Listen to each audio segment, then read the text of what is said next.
नमस्कार. श्री स्वामी समर्थ. इंस्टाग्रामवरती मी एक व्हिडिओ शेअर केला होता की अक्कलकोटला लाड होत नाहीत.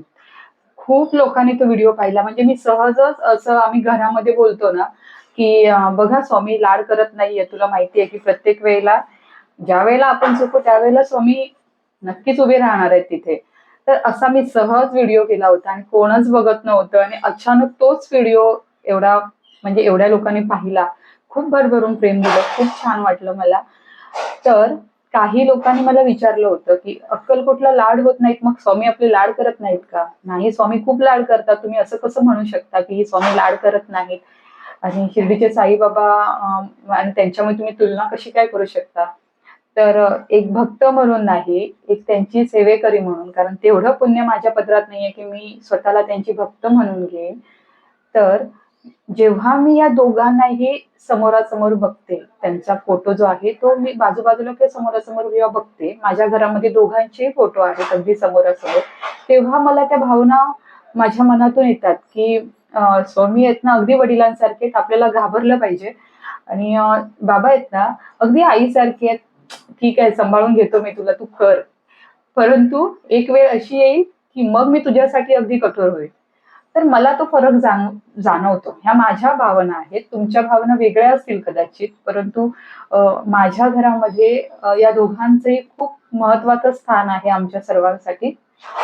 तर स्वामींचं सांगायला गेलं तर स्वामींचं एक वेगळं स्थान आहे. अगदी तुम्ही हा जो मागे जो पिक्चर बघताय, जी पेंटिंग बघताय, ती आमच्या घरामध्ये त्यांना एक वडिलांचं स्थान किंवा वडीलधाऱ्या माणसाचं स्थान आमच्या घरामध्ये आहे. अगदी आमच्या नवरा बायकोमध्ये क्षुल्लक कारणावरून जरी तू मैमे झाली ना, तरीही माझा नवरा मला नेहमी बोलतो, तू मठामध्ये चल आणि स्वामींना विचार की चूक कोणाची आहे. म्हणजे एवढं आमचं जे कनेक्शन आहे स्वामींशी, की एक परमेश्वर असतील तुमच्यासाठी किंवा एक गुरु म्हणून किंवा आमच्यासाठी ते त्याच्या पण वरचं एक स्थान आहे की आमच्या घरातील एक मोठी व्यक्ती म्हणून आम्ही त्यांच्याकडे बघतो.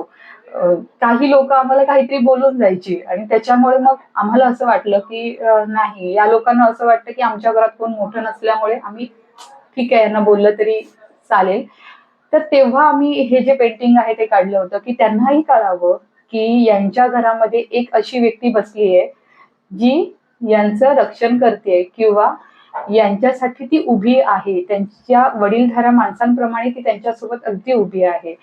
तर स्वामींबद्दल सांगायला गेलं तर खूप काही आहे. आयुष्यामध्ये पात्रता नसतानाही आम्हाला खूप त्यांनी दिलेलं आहे. आणि त्यामुळे मला असं वाटतं आणि असे खूप अनुभव आहेत आम्हाला की स्वामी अगदी आम्हाला मनातून सांगतायत की बाळा हे नको करूच, तुझ्यासाठी चांगलं नाहीये घरी. आणि जेव्हा जेव्हा मी करते ना, तेव्हा तेव्हा मी त्यांचा अनुभव घेतलाय की नक्की एक ना एक फटका मला नक्कीच पडतो की मी तुला सांगितलं होतं की तू करू नकोस आणि तू मुद्दाम केलंयस, तुझ्या हट्टापायी केलंयस. तेव्हा आता जरा भोग तू, नंतर मी तुला त्या संकटातून बाहेर काढतो. तर तो माझा एक पर्सनल अनुभव होता की स्वामींबद्दलचा.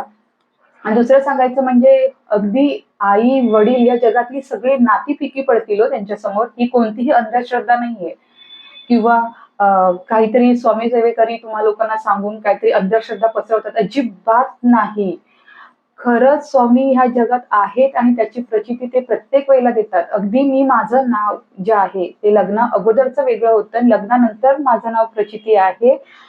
तर लग्न करतानाच मी माझ्या नवऱ्याला सांगितलं होतं की नाही, पुढचा जो प्रवास आहे ना, पहिल्यांदा मी शिर्डीच्या साईबाबांचीच भक्त होते आणि त्यानंतर असे काही इन्सिडेंट्स घडले माझ्या आयुष्यात किंवा अशी काही लोक आली की त्यांनी सांगितलं आता आता स्विच व्हायचंय आपल्याला, की तुला शिस्त लागणं खूप गरजेचं आहे आणि त्याच्यासाठी तुला आता एक असा व्यक्ती किंवा असे गुरु शोधायचे आहेत की तू लाडामुळे खूप बिघडलीयस. आणि आजही माझा नवराही सांगतो की तू साईबाबांमुळेही बिघडली होतीस आणि स्वामींनीही तुला डोक्यावर अगदी चढवून ठेवलंय, तुझे खूप लाड केलेत.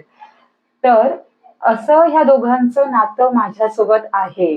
मी मी स्वतः लहानपणापासून अगदी धार्मिक वृत्ती असलेल्या घरात वाढले, की सगळीकडे मला धार्मिक वातावरणच मिळालं. कदाचित त्यामुळे असेल की मी जास्त विचार करते.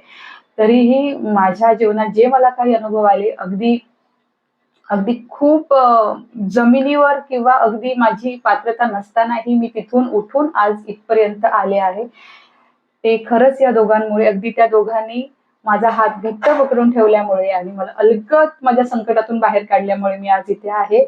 मी एक माझा अनुभवही शेअर केलेला आहे. असे खूप अनुभव आहेत माझ्या आयुष्यामध्ये त्यांचे, जे मी कदाचित तुम्हाला एवढे अनुभव नाही व्हिडिओद्वारे सांगू शकत. आणि मी जो काही कंटेंट सांगते तुम्हाला तो माझा स्वतःच आहे. ते मी कुठूनही चोरी करून किंवा इकडून तिकडून बघून असं काही असं नाहीये. ते मी जे काही फील करते स्वामींबद्दल ते आहे.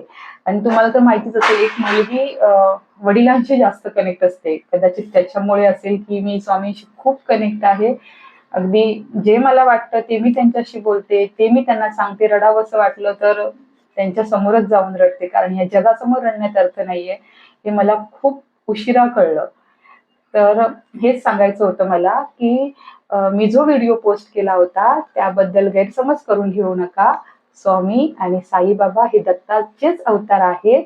जसं प्रभू रामचंद्र आणि कृष्ण यांच्यामध्ये जो त्याच्या स्वभावामध्ये जे अंतर मला दिसतं, ते अंतर मला कदाचित अतिप्रेमामुळे असेल किंवा माहिती नाही, माझ्या दृष्टीने मी पाहिलं होतं तसं, की मला असं वाटतं की ते आईप्रमाणे अगदी प्रेमळ आहेत आणि स्वामी अगदी अगदी खूप खूप स्ट्रिक्ट आहेत. तर म्हणून मी ते पोस्ट केली होती. तुम्हाला हा व्हिडिओ कसा वाटला तुम्ही नक्की सांगा.